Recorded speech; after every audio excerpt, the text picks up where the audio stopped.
मनुष्य का मन भी ना बड़ा चालाक होता है। वह उसे उसके ही जाल में फंसा देता है। हर व्यक्ति के भीतर बहुत सारे अंधविश्वास होते हैं और ऐसा नहीं है कि हर अंधविश्वास गलत होता है। जैसे कि आप नशा करते हैं, अपने आसपास गंदगी का माहौल बनाए रखते हैं, तो इसका असर आपके जीवन पर पड़ता है, चाहे आप माने या ना माने। एक छोटी सी कहानी से मैं आपको ये समझाने का प्रयास करूंगा कि कैसे हमारा मन हमें हमारे ही अंधविश्वासों में बांध कर रख देता है। एक बार बुद्ध एक नदी के किनारे से गुजर रहे थे। उस नदी में एक व्यक्ति डुबकी लगा रहा था। ठंड का मौसम था। ठंड इतनी ज्यादा थी कि कोई व्यक्ति गर्म पानी से भी नहाना न चाहे, लेकिन वह व्यक्ति इतनी ठंड में ठंडे पानी से नहा रहा था। उस व्यक्ति को देखकर बुद्ध थोड़ा चौंकते हैं और खड़े होकर उसे देखने लगते हैं।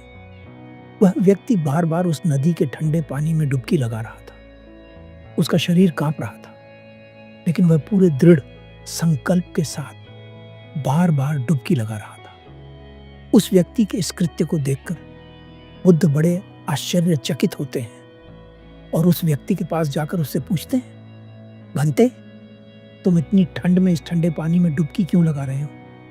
यदि तुम्हें स्नान ही करना है तो स्नान तो एक बार में भी हो सकता है।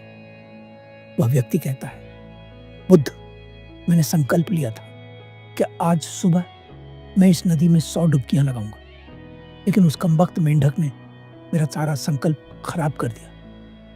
बुद्ध मुस्कुराते हैं और पूछते हैं, क्या मेंढक मनुष्य से भी ज्यादा शक्तिशाली है जो उसने तुम्हारा संकल्प तोड़ दिया? वह व्यक्ति बुद्ध से कहता है, शक्तिशाली तो नहीं है, लेकिन अपवित्र तो है। बुद्ध उस व्यक्ति से पूछते हैं, तुम्हें उस मेंढक में क्या अपवित्र नजर आता है? वह व्यक्ति कहता है, मैं ये तो नहीं जानता कि मेंढक में क्या अपवित्र होता है, लेकिन मुझे बताया गया है कि वह अपवित्र है। बुद्ध उस व्यक्ति से पूछते हैं, क्या तुम अपनी इस बात को साबित कर सकते हो? वह व्यक्ति कहता है, मैं साबित तो नहीं कर सकता, लेकिन मैं जानता हूं। बुद्ध उस व्यक्ति से पूछते हैं, जिस बात को तुम साबित नहीं कर सकते उसे तुम जान कैसे सकते हो?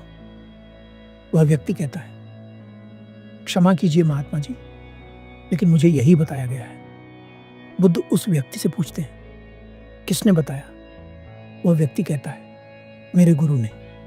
बुद्ध पूछते हैं, यह जीवन तुम्हारा है या तुम्हारे गुरु का? वह व्यक्ति उत्तर देता है, मेरा। बुद्ध उस व्यक्ति से कहते हैं, तुम अपने इस जीवन को अपने अनुभवों से जियोगे या अपने गुरु के अनुभवों से? वह व्यक्ति बुद्ध से कहता है, अपने अनुभवों से। बुद्ध कहते हैं, तो बताओ सत्य क्या है? क्या एक मेंढक अपवित्र हो सकता है? वह व्यक्ति कहता है, महात्मन, मैं नहीं जानता। मैं आपको पूरी घटना समझाता हूं। दरअसल मेरा समय बहुत खराब चल रहा है। मुझे किसी ने बताया था कि अगर सुबह सुबह मैं इस नदी में 100 डुबकियां लगाऊंगा तो मैं अपने बुरे समय से मुक्त हो जाऊंगा। इसलिए मैं सुबह सुबह इस नदी में डुबकी लगाने आया था।